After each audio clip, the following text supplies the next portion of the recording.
Today we have Luis Scott, a highly respected attorney, sought-after speaker, author, and dynamic entrepreneur. He's the founder of Eight-Figure Firm Consulting. Luis' entrepreneurial spirit has revolutionized the legal profession. Join us as he shares insights, inspiring stories, and invaluable wisdom to empower professionals and entrepreneurs on their journey to extraordinary success. You're going to want to stick around for today's episode. Welcome to Rat Race Reboot. I'm your host, Laura Noel. And as a certified coach and former 27-year military leader, each week, I provide bite-sized mindset pivots that will help you reset your mind, reawaken your spirit, and regain your control. Okay, everyone, welcome to another episode of Rat Race Reboot. I'm really excited to connect with Luis today. We had a great intro conversation before the show, and I'm excited to dive in today. So, Luis, first and foremost, welcome to the show. Thanks for having me. I'm glad to be here. Looking forward to our conversation. Yeah, us too. One way that I love to start out when I have guests on the show is just so people have a sense of who you are and a little bit of your background. I'd love to hear about your journey and how you came to this point in your life where you're serving in the way that you are.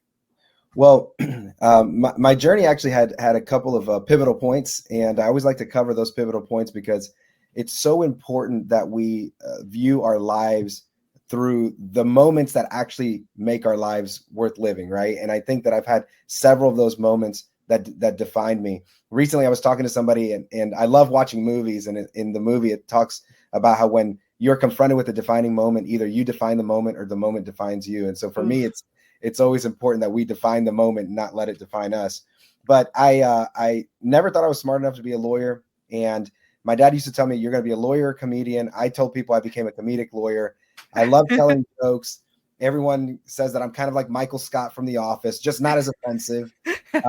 But I really enjoyed telling jokes. I love the teaching, but I realized that teaching did not pay that much. So I thought that teaching didn't pay that much. And so I decided to go to law school, like my parents had mentioned. And it was through some chance encounters. I met a judge who said, hey, why don't you do an internship with me? I did it, and I fell in love with the practice of law. And then I met an attorney, and the attorney said, look at how we do it in private practice. And I fell in love with the business of law. And then I met another set of attorneys. They let me work for them. I worked for them for 15 years and became the managing partner of a firm. And I always say that I had the American dream. I went from receptionist to managing partner of a law firm in 15 years. So to me, that was the American dream. Yeah. And because of that, I realized that I had a knack for something, and that was marketing, sales, people development, and running businesses. And over the next 5 to 6 years, I started developing my philosophy for growing a business. And I wrote it down in this ebook called The 9 Principles of Exponential Growth. And that was the genesis of launching my company, Eight-Figure Firm Consulting, which has now resulted in us working with hundreds of businesses around the country and teaching them, back to the teaching thing, teaching them how to grow. But the good thing is I didn't have to do it on a regular teacher salary. I got to do it as a consultant. And that's how I got where I am today. I love that story. So many twists and turns. And I love how you started from, receptionist to legal to finding a different path. A lot of my research is in intuition and following your gut and listening to those cues and listening to it and following it. It sounds like your curiosity and your thirst for growth led you in these directions. And even though they might have been unknown and new to you at the time, it sounds like you just said, yes, I'm in, let's do this. Yeah. I mean, my dad used to always say, if a door opens, you walk through it. And I said, well, what happens if the door closes before you get there? And he would say, well, then the door closes. Or what happens if you walk through it and it's not the right room? Then you leave the room. And so I've always taken that philosophy. If a door opens, you walk through it. Recently, I was posting on LinkedIn. I host conferences around the country. Yeah. And recently I had a conference in Chicago, and current members could invite someone free of charge. And I was shocked that 4 people who were invited free of charge rejected the opportunity to come. And what they missed out on was incredible weather, 7 figures of growth strategies, and an opportunity to go to Wrigley Field and watch the Chicago Cubs. Like what an amazing weekend that would have been for them if they would have come. Yeah. And I was telling this story on LinkedIn and saying, I grew up with someone telling me, if you see an opportunity, if you see a door open, you walk through it. And it was through those doors that I've actually created a lot of my success, just not fearing taking that leap into that unknown. And so many people fear that, and it actually holds them back. Yeah. What is that about? I've experienced the same thing with coaching leaders and entrepreneurs, that fear of the unknown. What do you find in folks that you connect with? What's that fear all about, do you think? I mean, I think that most people are, or really humans are in preservation mode, right? So we're trying to keep ourselves alive. We're trying to keep ourselves happy. We're trying to keep ourselves on this earth. And so anything that messes with the ordinary day to day becomes a possible infringement on the safety that we think we've created.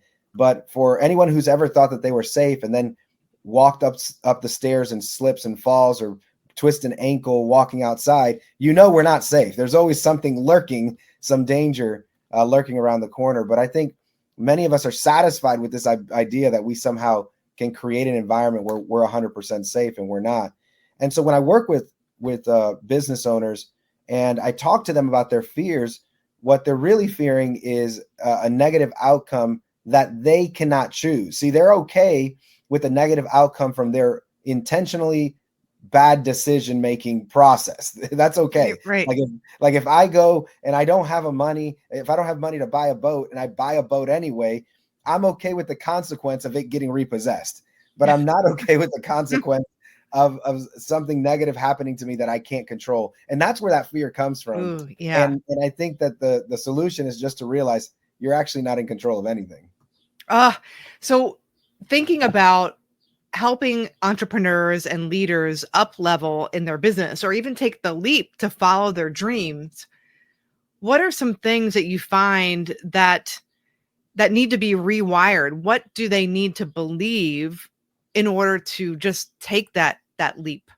What a great question, because this weekend I actually set out 8 beliefs that you have to have going into the weekend. I always do this mindset talk the night before we go into the conference. And so we do a welcome reception, and about 70% of the attendees show up. They're flying in, so not everybody shows up. But I do a mindset talk, and the mindset talk has now become part of the conference. So our attendance is actually starting to grow at the welcome reception because they know I'm going to do this mindset talk. But I want to share just a couple of the most important ones that you need to believe. The first one that you have to believe is that there's an unlimited supply of clients for your brand. That's number one. I think we live in this world of competition. And I always say there's no competition, because your brand resonates with people that someone else's brand does not resonate with. And so we could both be consultants, but I'm going to attract certain people. You're going to attract certain people, which gives us an endless supply of clients. So that's the first thing you have to believe. The second thing you have to believe is that the life you truly desire can actually be yours. I think so many people, they start a business, they become entrepreneurs in the hopes that they can have the life that they want, but not truly believing that they're worthy of it. And I think that we have to believe that we're worthy of it, and that the life that we truly want can be attained. The third thing that you have to believe is that there's actually no competition. That's number 3. There's no competition. Yeah. We all have a different brand, a USP, and a skill set. Just go out there and market yourself and get the business. And then the fourth thing, and I had 8, but the fourth thing that I think you need to believe is that everything that's happened in your life has been caused by the decision-making you've made over the last 5 years. But everything that you want in the future can change in an instant. It can change in an instant. And I gave several examples of that, how that happens. You could land that one big client. You could create that one great idea. you can make that one product. And so if you have those 4 beliefs, you're going to do really well in entrepreneurship. Yeah. I love that. I mean, everything you're saying here, it's goodness. I mean, an unlimited supply of clients out there for your brand, for you. I also don't believe in competition. I collaborate with people who were coaching the similar material when I first started coaching. Now I'm doing more ICF style coaching, and I'm collaborating with other coaches. We're different people, and some people might think that's absurd. That's competition. It's not, because people are going to align with, we have products that might be similar, but the people who are delivering the service or the product are different. It's a different vibe, a different energy, a different person, a different point of attraction there. Perspective. Yep. Yeah. Yeah. And people, I find they kind of do a little head tilt when you say, I don't believe in competition. Do you get that as well? I get that. And I really get that because when I host conferences, I allow my current members to do presentations on my conference, and they're generally selling something at my conference. So I had an attorney who had a sales coaching business. We do sales coaching. I invited her. She's a client of mine. I invited her on stage. She did her presentation, blew everyone out of the water, sold coaching for sales. And I think she made $100,000, and she didn't have to pay me anything to be on my stage. And I had another attorney come on and do a presentation on nonprofits, sold $100,000. And people are like, are you crazy? Like, why are you doing this? I said, there's no competition, guys. Like, I don't have to worry about them coming and selling. Like, I know for a fact that the people who want my service are going to hire me, and the people who want her service are going to hire her. Why do I have to try to prevent people from being on the stage? Instead, I have made incredible friends because I'm willing to do that, and I don't expect anything in return. And in both instances, I haven't asked for a single penny from the earnings they've made, which is another thing that people think is crazy. But I just feel like they're clients of mine, and I'm helping them build their business and their brand. And I think that was worth it, in my opinion. Yeah, no, I think that's a beautiful thing. And, when we're stuck in the mindset of competition, we're in a scarcity mindset. And then if we're thinking scarcity and competition, then where are we putting our energy and attention? It's in what you mentioned earlier, that self-preservation. Yep. And so we don't want to take risks. We don't want to take chances. We don't want to go through the open door that's available to us, that opportunity. And we're hoarding our resources and our talents, as opposed to, hey, people are going to shine, let them shine. I want everybody to shine around me. And how can I grow? How can I help more people? It's what you focus on is what you create ultimately. Absolutely. And the better your product is, the better you're going to be able to sell to your consumer, your ideal consumer. I mean, Apple started selling the iPhone in 2007. They're still selling iPhones. Like, new people are buying iPhones for the first time. Not every single iPhone buyer is a repeat customer. There's new people buying iPhones, and there's new people abandoning Apple for some other product or a new product that comes into the scene, Samsung or whatever. Like, there's just an endless supply of business, and you have to be in that creative space. And I love what you said about this competition thing. I don't know if you said exactly this, but it made me think about how the idea that there's competition means that there's only one prize. And there's not one prize. There's not one World Series of business. There's not one Super Bowl of business. Everyone can win a championship because everyone's goals and dreams are different. And as long as you're pursuing your goals and dreams and delivering a product that other people want to consume, you can win your championship. And just this past weekend, I hosted a conference, and I believe I won our championship because we hit all of our goals and metrics that I wanted to hit. And you know what? There was a conference that same time, and they had twice as many people in their conference. I'm not in competition with them. That was their goals. That's not my goals. My goals were to have this many people and serve this many clients, and we did that. I won the championship. Now it's time to get to work for the next one. I love that. I love that. Your focus was in the right place. It's in serving and creating, and that's what you did. Yep. Now, before we got on the show, you had mentioned a couple of books Yeah. that you have out, and I'm really excited to dive into to how you're serving people specifically and in those books. And I want to hear about the conferences and how can people really link up with you, because it sounds like you're doing some incredible work. So if you've ever watched the show Hamilton, there's a song on there where they start asking him, they start asking Alexander Hamilton, why are you always writing like you're running out of time? And the answer to that question is because he was running out of time. It was a foreshadow for his, eventual death towards the end of the show. And I've always had that same kind of feeling inside of me. Like I'm running out of time because we're all running out of time, but I feel like I'm running out of time in a way that's unusual. Like not necessarily that I'm going to die young or anything like that, but just like there's so much of me to give to this world and so much to create. I don't think most people feel that way. I think there's a lot of people who feel like they don't have purpose or direction or what they're going to give the world. I'm in the total opposite camp. And for those of you who are like, oh, I crave to have that, trust me, there's some negative things about this feeling.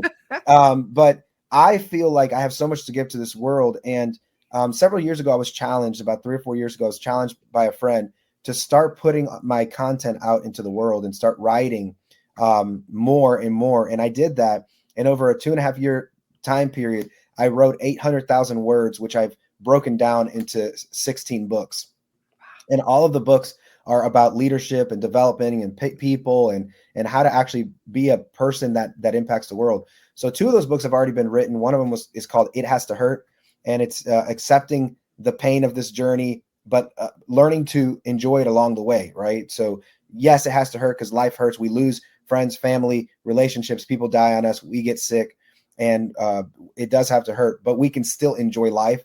Then I wrote a second book called The King of Growth, Unleashing the Power of Your Law Firm for Personal and Financial Freedom. And that was about how to take your business and market it, etc. And then I have 2 books that are coming out here in the next 6 weeks. One of them is Building High Performance Teams, Why Clarity, Alignment, and Trust are the key pillars to building an organization that wins.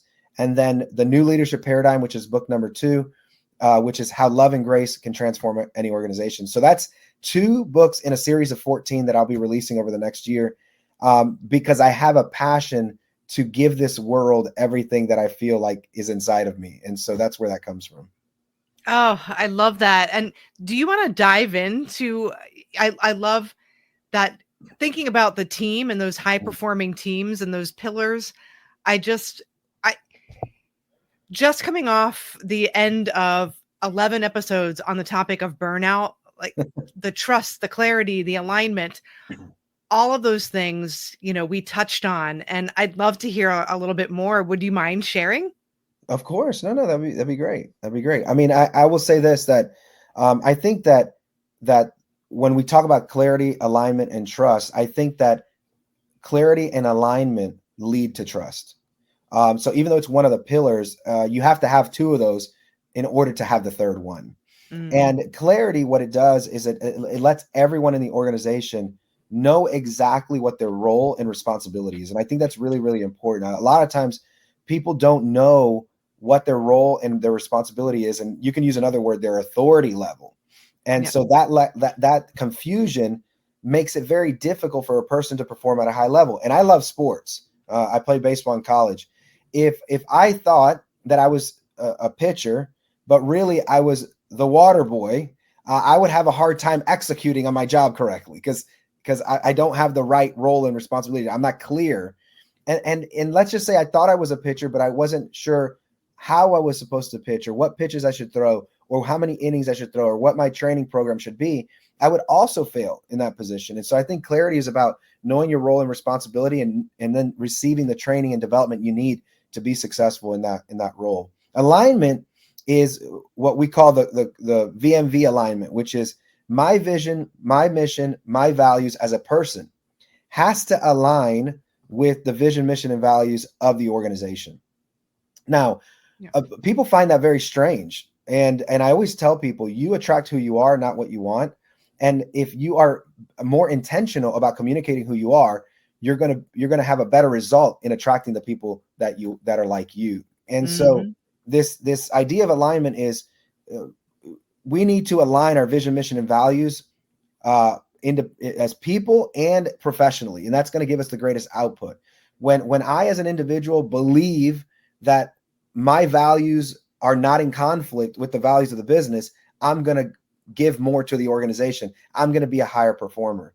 But if my values are in conflict, and I always give this very extreme example because this is the easiest way to explain this to someone, and that is politics. If I'm a member of an organization where the political beliefs are different than mine, I'm not going to perform at a high level, right? We could take any political issue that's in society, social or otherwise. If I don't agree with that, right? One that's in the news right now is the immigration. If I work for an organization that is pro-immigration and immigrants, but I don't believe that the way the system works is fair, I'm not going to perform well for that organization. And that particular example is relevant to immigration lawyers, right? Because I coach with immigration lawyers. And then the third thing is trust. Once we have clarity as to roles and responsibility, authority, and we are aligned vision, mission, and values wise, now we can trust each other because we're in this together. And those three things combined will create a high performing team.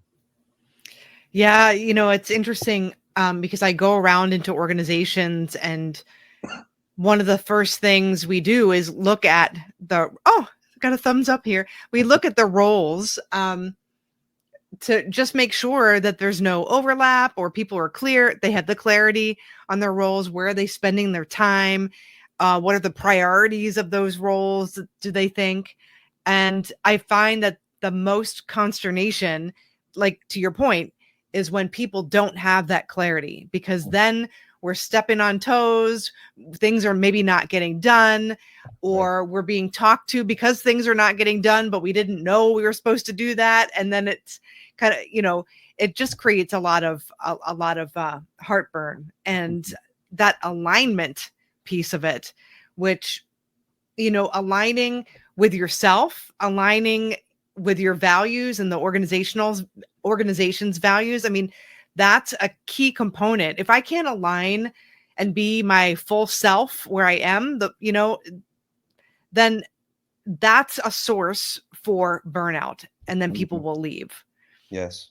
Of course, that trust piece is incredibly important too, because without that, we can't be our fullest self. So I love that you're putting this out there, because these are things that sometimes we just get in the grind and we just put our head down and we get our work done, or people are, these people are we just want them to do these skill sets and do their work. But there's so much interwoven in there that can really help an organization really transform and skyrocket. Yeah. And I think, when we're talking about organizations, it's really important for people to start shifting their mentality that an organization, a business, is really just a community. Apple is a community. It's a community of people who think a certain way about technology. Your business is a community. And the question is, what are the rules and boundaries of your community? And what are you allowing to exist both inside and outside of your community? And inside would be your employees, outside would be your clients. Yeah. And I think it's really clear, important that you define that. One of the reasons I never joined a fraternity when I was in college was because my personal values, my personal mission, my personal vision for my life never aligned with the fraternity, but it did align with the sports organization. I played baseball, and I think having that personal clarity is so important for us to fit, the quote, fit into an organization. When we talk about somebody being a culture fit, that's what we're talking about, and that's probably one of the most critical pieces of this. So having an aha here of people who are going out into the market, looking for roles and opportunities, and they're trying to fit in to the opportunity and the role. And we're looking at it backwards. Absolutely. Like, I think, but the reason we look at it backwards is because most of us go to a role desperate for the role. Yep. And when I talk to young people, because I have young people all the time, they ask me, they see that I'm successful and like what are your thoughts? Like, tell me these things. And I always tell them, when you come out of college, don't go to work for a big business, go to a small business and help them blow up, and make sure that you're a key component of the culture of that business and that what you believe aligns with the owner of that business. Like that's the easiest path to becoming a 1% or 5%er in this world, is just go to a small company that has 3 to 4 employees that you connect well with, and figure out how to blow that company up. And if you can do that, the rest is going to be history. And instead of trying to go and fit into this big organization that you may not fit into, you're not going to be as happy. And that's why we have so many employees who are just not happy, is because they tried to fit in instead of being accepted for who they were. But you can't be accepted for who you are if your VMVs don't align with the company VMVs. Yeah. And that goes back to what you said earlier. It's like, you know, you define the moment or it defines you. Yes. Yes. So before you know it, we lose our identity, and then our identity becomes that organization who we weren't aligned with to begin with. And then we start saying things like that organization is toxic. It's not toxic. Yeah. There's nothing toxic about the organization. Their values and your values don't line up. That's the problem. And because they don't line up, it's not going to work out. You know, there are companies out there. It reminds me of like when Elon Musk took over Twitter, and he said, if you're going to work here, expect to work extremely long hours, 6 days a week. Some people may say that's toxic. It's not for all the people that work there, and it's definitely not for the thousands of people who applied there. Yeah. Like if you feel like a workplace is toxic, it's very likely that you're just not a good fit for the organization. Because the bar for toxicity has unfortunately been lowered way too low. It's not as low as people think. Most organizations are not toxic, but every time an employee leaves, that's the first thing they say: toxic organization. It's like, no, it's not. Those are good people. Yeah, I think, you know, if there are a bunch of things and everybody's kind of complaining about different aspects, I mean, there might be some toxicity there. Sure. However, we change and evolve and grow. So it may be that your values have shifted, and like you said, we're not in alignment anymore. It might just simply mean that. Yeah, and I think that there's no doubt that because we're people, there could be some toxicity. There's no doubt about that. Yeah. Well, I guess what my thing is that I work with a lot of business owners, and most of the business owners I work with are really good people. They're kind people, they're generous people, they're loving people, but they continuously get accused of being toxic. And it's because the person who's launching the accusation didn't fit into the vision, mission, and values of that organization. Yeah. And so they project out something that doesn't actually exist. Not that it's not a little toxicity, it's because we're all people, but because I know most of these leaders, they're not out there to get the person. They're not thinking that. They're just thinking, how can we make this business survive so I can feed my kids? Yeah, it's like going into a relationship that isn't right, thinking you'll change the person, into aspects of that you want, that you're looking for, and it doesn't work. The same with an organization. That's a living, breathing organism. Oh man, that reminds me of a story. I had this guy I used to play golf with, and he was he told me that he had been previously married twice, and I asked him, what happened, and he said, well, I like to play golf a lot, and neither of my first wives liked that I played golf so much. And I said, so did you got married again? He's like, yep, got married again. This one's going on 25 years. I said, well, how did that happen? He was an older guy, and he goes, well, from day one, I told her, I like to play golf a lot. So if you want to be with me, you're going to have to be okay with playing golf a lot. So in other words, the two first relationships thought it was toxic that he had to play golf a lot. Right. Because they thought they were going to change him. They thought they were going to change the organization. And it's hard to have that kind of change. So you have to go into the organization knowing that you're going to have to accept the culture that's there for the most part. And that's why the third one survived.